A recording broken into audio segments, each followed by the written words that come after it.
Merci. Tout d'abord, je tiens à présenter mes remerciements à Monsieur le Président de l'association Isna Al-Cobra pour prendre part à ce forum, combien cher à Fès, à Meknès et à notre région de manière générale. Et comme vient de le dire notre ami tout de suite, c'est comme si je devais vous rendre des comptes depuis 2019 à aujourd'hui. Depuis le forum de 2019 à aujourd'hui, et j'en suis très honoré. Et j'espère ne pas vous décevoir par des pas qu'on a franchis. Comme vous le savez, les Médinas sont entourés, et le patrimoine de manière générale, sont entourés d'une grande attention par Sa Majesté le Roi, que Dieu l'assiste.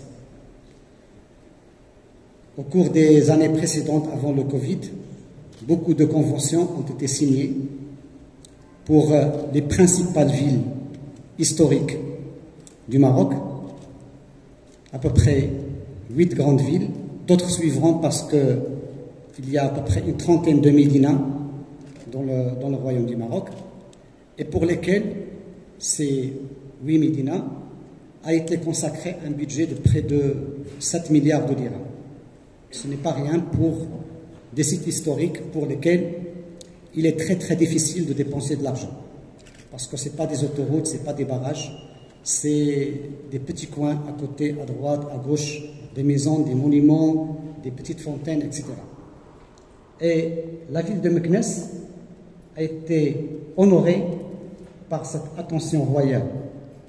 Nous aussi, nous avons été honorés d'être chargés de réaliser ce projet.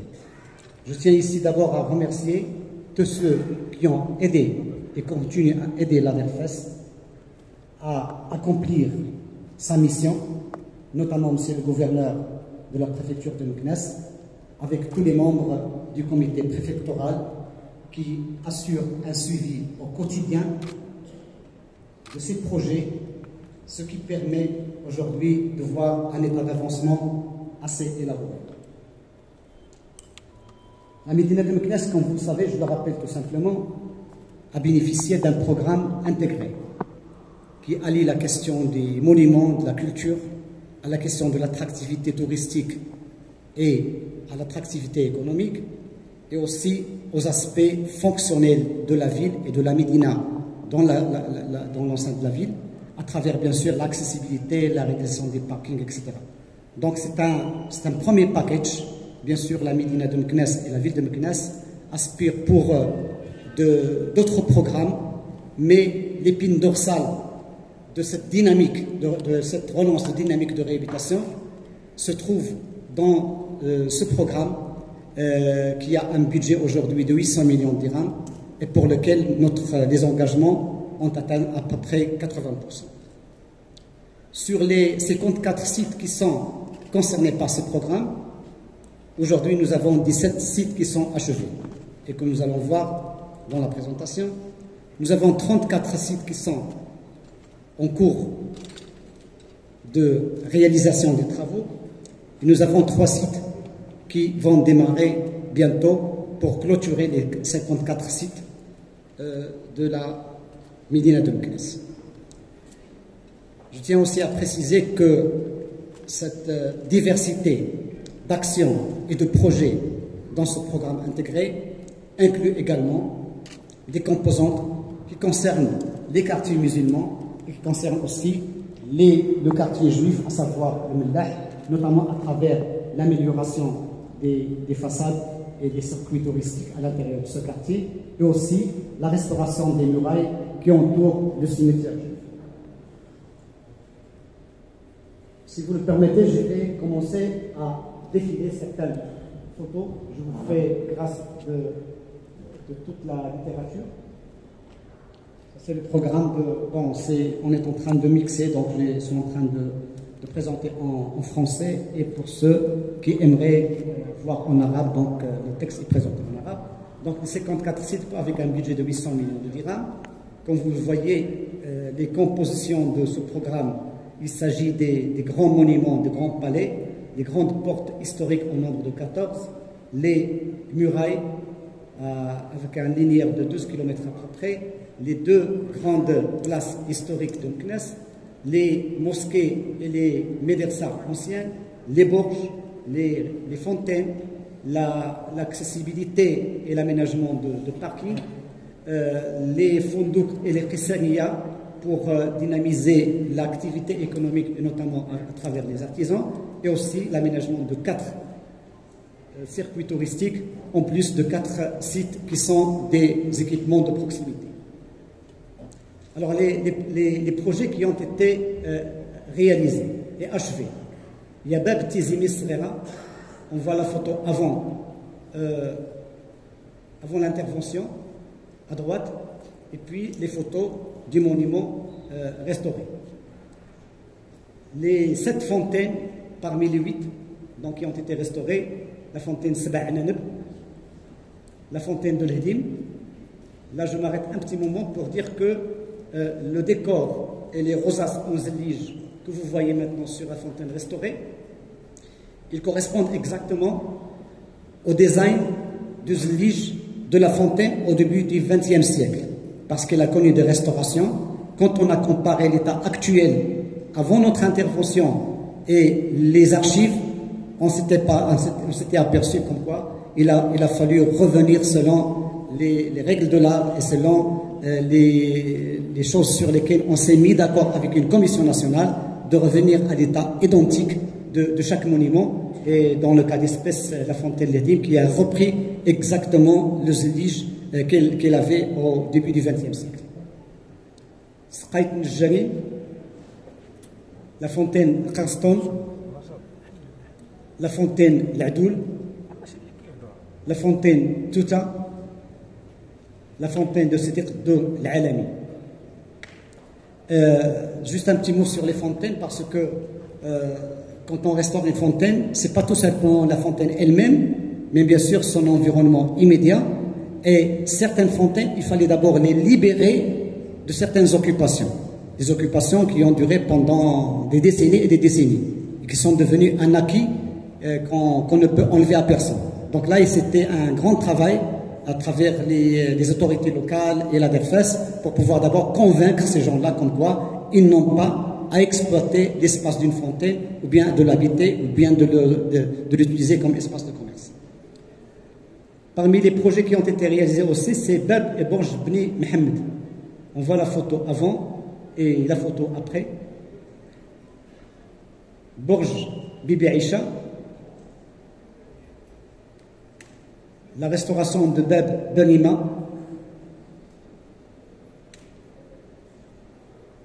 l'aménagement du parking de l'artisanat, qu'on appelle artisanat, donc il est déjà prêt et livré même à la commune. La restauration du fond de Knejjanin, on voit l'état à droite, comment il était, et après la restauration, comment il a repris exactement ces aspects authentiques à travers bien sûr la construction et la reconstruction avec des matériaux traditionnels de briques cuites et l'utilisation du bois de cèdre dans les planchers et la menuiserie. La restauration de Borj et Bab Kbish, la restauration de Bab el-Qasdir, ça a pris assez de temps pour pouvoir travailler en même temps, mais ne pas arrêter la circulation. Donc on travaillait en alternance entre les deux arcs pour assurer un passage des véhicules. Maintenant, c'est ouvert, bien sûr, par les deux voies. La restauration du fondouk Talaba, c'est un fondouk à rez-de-chaussée. Donc, les travaux viennent d'être achevés, comme vous le voyez sur les photos de gauche. La restauration de Bab al-Ha. Et nous avons aussi à peu près 34 sites qui sont en cours de restauration. On va y passer très rapidement.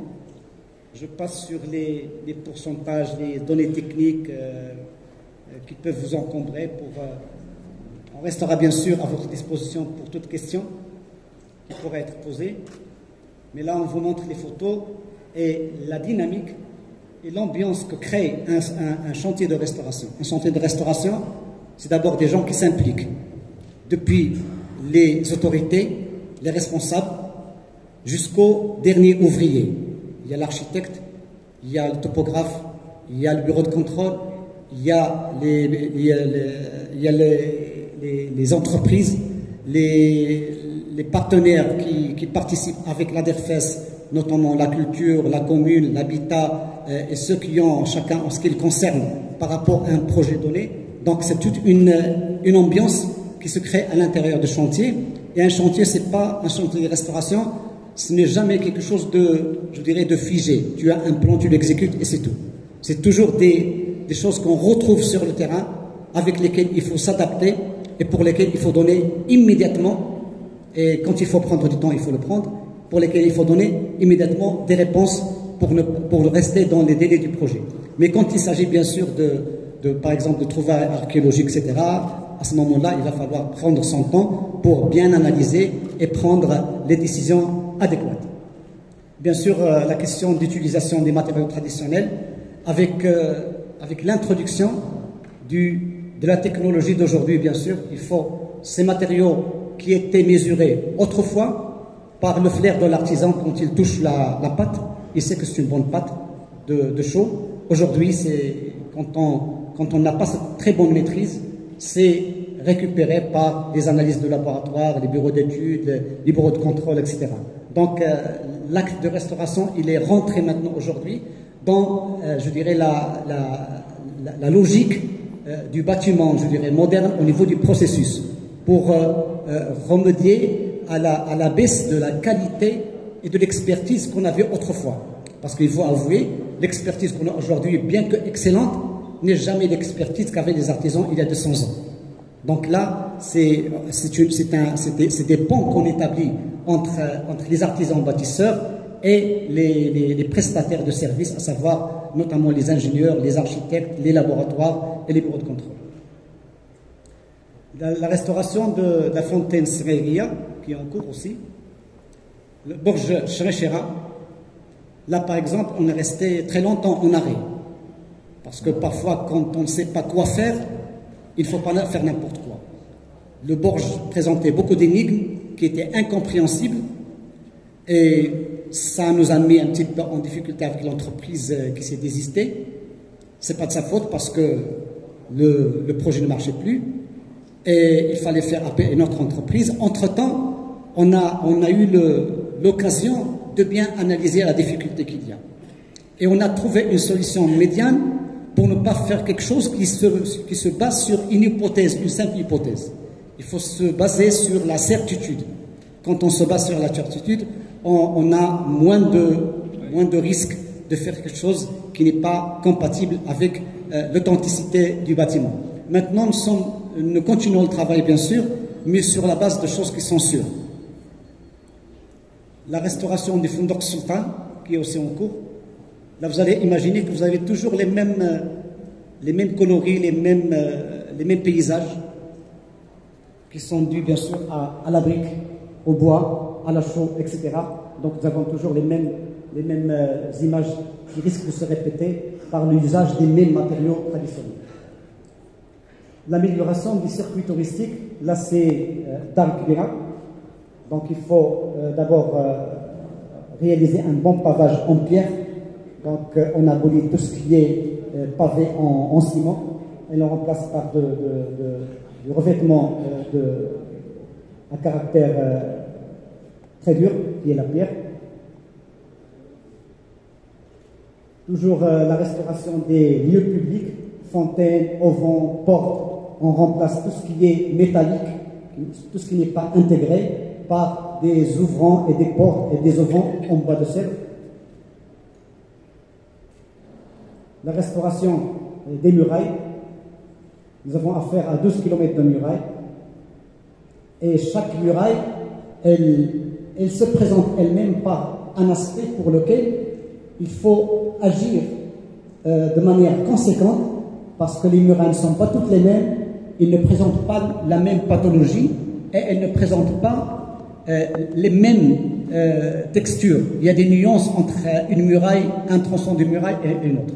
Ce qui fait que ça demande des analyses entre l'interface et notamment avec la culture pour pouvoir arrêter le mode d'intervention et figer le résultat attendu. La restauration du Bab el-Benadaïn, qui est en cours aujourd'hui, un grand débat était sur les créneaux qui a circulé sur les réseaux sociaux, etc. Bien sûr, quand il s'agit de répondre de façon professionnelle, on répond, mais quand il s'agit seulement de vagues comme ça, on laisse les gens dire ce qu'ils veulent, mais on est sûr de ce qu'on est en train de faire à travers des archives, à travers des témoignages et en collaboration, bien sûr, avec les gens du métier, notamment les cadres relevant du ministère de la Culture. La restauration de Bab el-Maqs, qui est une petite porte. La restauration de la mosquée de l'Aouda. Juste pour vous dire un petit mot sur la mosquée de l'Aouda, c'est un vrai complexe religieux. J'ai visité beaucoup de mosquées à Fès, dans d'autres villes, etc.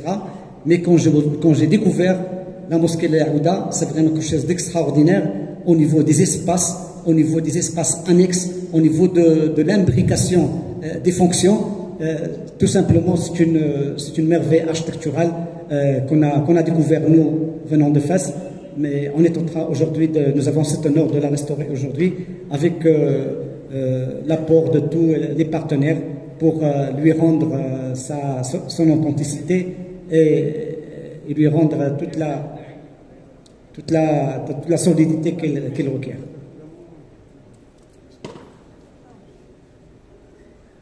La restauration de Bab el-Hajjar, là aussi c'était une difficulté, je dirais, très exceptionnelle, très unique, à savoir que Bab el-Hajjar, il y a des bâtiments, c'est un passage sur lequel il y a un pont, un passage, je dirais, même véhiculaire, parfois le véhicule passe, et au-dessus de cela, il y a tout un ensemble de bâtiments à gauche et à droite, et sur Bab el-Hajjar, et sur le pont, il y a un logement. Ça a pris du temps pour décider s'il faut enlever le logement qui a été rajouté aux dernières décennies ou pas. Finalement, la décision a été prise et on reprend le projet avec la décision d'enlever le bâtiment qui a été rajouté au XXe siècle. Un site très particulier à Meknès, qui est l'une des images emblématiques de Meknès, le bassin de Serij Souani, ou Serij Souani tout simplement, qui a une superficie de 4,5 hectares à peu près. Vous imaginez 4,5 hectares avec une profondeur moyenne de 3 à 4 mètres, la quantité d'eau qu'il y avait. Donc il a fallu, d'abord pour restaurer le bassin avec les parois, je dirais, autour du bassin et le parterre, etc. Il a fallu le vider, et ne serait-ce que le fait de vouloir le vider, c'est un projet à part. Donc il fallait créer toute une infrastructure qui va servir dans le futur pour pouvoir entretenir le bassin, le vider et le remplir, etc. Et puis, en concertation avec la RADEM, on a pu réaliser un réseau de vidange de ce bassin.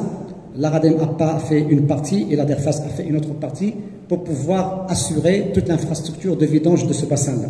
Aujourd'hui, nous passons à l'acte de le restaurer, de la restauration proprement dite, qui va commencer pour ne pas dire les jours prochains, les semaines prochaines, Inch'Allah, pour consolider toutes les parois du bassin et le doter de toute l'infrastructure d'animation, je dirais, de lumière, etc. Juste pour revenir un petit détail par rapport au bassin, il y avait plein de poissons et on ne pouvait pas vider le bassin et laisser les poissons pourrir, bien que, bon, les poissons, chaque moment, on peut les revoir dans les lacs, les pêcher, etc. Mais là, c'était pas évident de pouvoir les lâcher comme ça dans les eaux et partir nulle part. Donc là, il fallait faire passer par une étape préalable de ramasser tous les poissons qui sont là et de les remettre dans un lac, c'est le lac de Sitched. Donc c'était toute une opération qui a duré quand même plusieurs semaines pour pouvoir sauver ces poissons qui étaient là, et par la suite, on pourrait ramener ces mêmes espèces dans le bassin une fois restauré et rempli. Vous allez poser la question comment on va remplir, on en discutera avec la période de sécheresse, les difficultés et le stress hydrique, on verra ça. La restauration de Bab Raïs, qui est toujours en cours, ça c'est aussi l'un des monuments les plus emblématiques de Meknès, avec des complexités par rapport aux structures qui se trouvent sur le portail, c'est-à-dire des planchers qui ont disparu, des traces qui ne sont pas très lisibles, etc. La restauration de Qasr al-Mansour, nous sommes maintenant à l'achèvement de la première étape de consolidation. Vous êtes en train de voir des structures en IPN, ça ce n'est que l'étayement, on ne restaure pas avec ça bien sûr. Donc la première étape c'était d'enlever les grands arbres avec les racines et tout ça, de consolider les parties qui étaient maintenant sans ruine, pour commencer les travaux de restauration proprement dit qui vont démarrer bientôt Inch'Allah. Concernant par les Mansour qui s'étalent sur à peu près une surface de 14 000 m², soit 1,5 hectare presque de surface, c'est un lieu qui est plein d'énigmes et de secrets. Venir le restaurer, il faut venir avec un grand courage pour ne pas faire d'erreur. Et pour ne pas faire d'erreur, il faut se limiter sur les questions pour lesquelles nous avons des maîtrises, ou bien une maîtrise. Dans ce cas d'espèce, on ne peut pas restaurer un monument qui a au moins maintenant 3 siècles presque, et venir dire, bon, nous avons un délai de 24 mois à restaurer, faire les études, etc. On a fini. Ce n'est pas l'objectif. L'objectif, c'est de mener une action d'aujourd'hui, dans le contexte d'aujourd'hui, pour pérenniser la stabilité du palais, qui est plein de secrets, plein d'énigmes qui ne sont pas encore déchiffrés, et peut-être laisser pour les 50 prochaines années la possibilité à d'autres qui vont comprendre mieux que nous ces secrets-là pour apporter leur touche et leur action sur ce palais. Donc là, l'objectif, c'est de le restaurer tel qu'il est maintenant. Les choses dont on est vraiment sûr à 100%, on va essayer de le restituer. Pour celles pour lesquelles nous n'avons pas de certitude, on va juste les figer tels qu'ils sont maintenant, bien sûr avec tout l'apport, je dirais, d'équipement, de technologie, de lumière, etc., d'accessibilité et de visite. Et pourquoi pas aussi d'animation. La restauration de Fundaq al-Himna, qui est un bâtiment plus ou moins, je dirais, avec un caractère traditionnel, mais construit avec des matériaux modernes, en l'occurrence le béton armé, et on est en train de le restaurer en tenant compte de ces éléments-là. La restauration de Dar al-Shabab, la maison des jeunesses de Abdelkarim al-Khattabi, là aussi c'est un bâtiment existant qui demande un certain réaménagement et se trouve en dehors des murailles. La restauration de Fundaq Jdid, qui était très dégradé, très délabré, comme vous le voyez sur la photo à gauche, il y a encore des traces de comment il était. La restauration de la Madersa Filaliya, c'est une Madersa qui remonte au XIVe siècle et qui a été squattée pendant au moins 5 décennies, depuis les années 70. Les gens qui étaient là, ils considéraient que c'est leur bien, personne ne pouvait les faire sortir, même avec des processus, je dirais, judiciaires, etc., ça n'a pas abouti, jusqu'à ce qu'il y ait ce programme-là, et à travers lequel on a négocié, avec l'aide de l'autorité locale, on a négocié avec les gens qui, je ne dirais pas qui squattaient, mais qui habitaient là, ils habitent tout simplement, pour pouvoir libérer les lieux et leur donner des alternatives de compensation. Donc finalement ça a été libéré et les travaux de restauration sont en cours. On espère bien rester dans les délais impartis pour ce monument-là. La restauration de Qissari al-Hiri, c'est carrément une reprise des fondations parce que toutes les structures sont très dégradées depuis les fondations jusqu'aux superstructures. La réhabilitation du centre d'Abgnawa, c'est une bâtisse qui fait l'objet d'une intervention de stabilisation. Nous avons connu je dirais, des incidents d'éboulement, etc., d'instabilité, pour lesquels nous avons eu des remèdes immédiatement. Les travaux maintenant sont en cours. Le club ou bien l'association féminine d'Inbi'at, les travaux sont en cours aussi. Bab Mansour et Jama' al-Anwar. Bab Mansour qui est le monument le plus connu par la communauté internationale et qui est l'image de Meknès. Donc c'est en cours de restauration avec Bab al-Anwar qui est à côté. La restauration de Habs Qara, là aussi on nous disait toujours attention, on va rentrer à Habs Qara, il y a beaucoup de surprises, beaucoup de choses incertaines, etc. Chose qu'on a trouvé un peu vraie, parce qu'une fois qu'on a continué à analyser, décaper, ouvrir, etc., on s'est aperçu avec de nouveaux espaces qui étaient bouchés et non connus jusqu'à aujourd'hui, mais dans la mémoire des gens les plus âgés, ils disaient que Habs Qara n'est pas cela, il y a autre chose. Donc cette autre chose, on l'a retrouvée, on l'a récupéré, cet espace que vous voyez dans la partie basse, des arcs. Donc, et on est en train de voir comment réintégrer ces espaces-là au monument. Sahat al-Hadin, entouré de murailles et de magasins de commerce. Donc les magasins de commerce qui s'étendaient jusqu'à à peu près la moitié de la place. Maintenant, l'aménagement qui est préconisé, c'est comment limiter l'activité commerciale à un certain niveau pour pouvoir garder la place avec son organisation et son, je dirais, environnement agréable. La restauration de Bourj et Bab al-Nahra,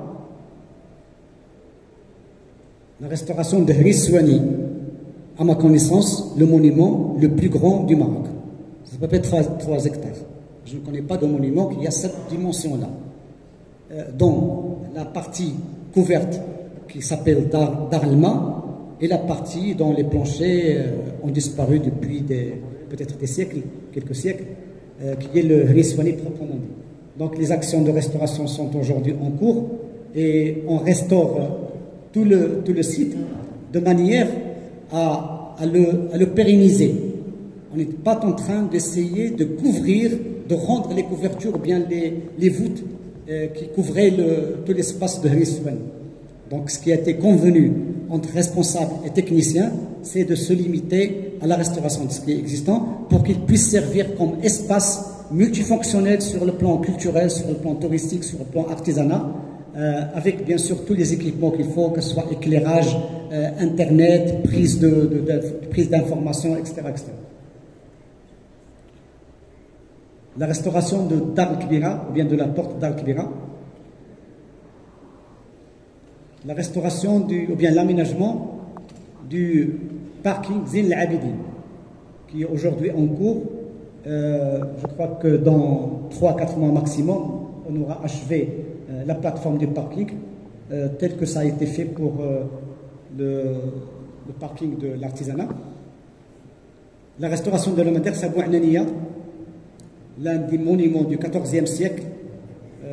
Comme vous voyez, il y a l'intérieur qui est complètement protégé par des surfaces, je dirais, de protection pour ne pas abîmer lors de la restauration, pour ne pas abîmer les décors. Et bien sûr, toutes les structures qui sont en train d'être reprises, surtout celles qui connaissent une dégradation très avancée.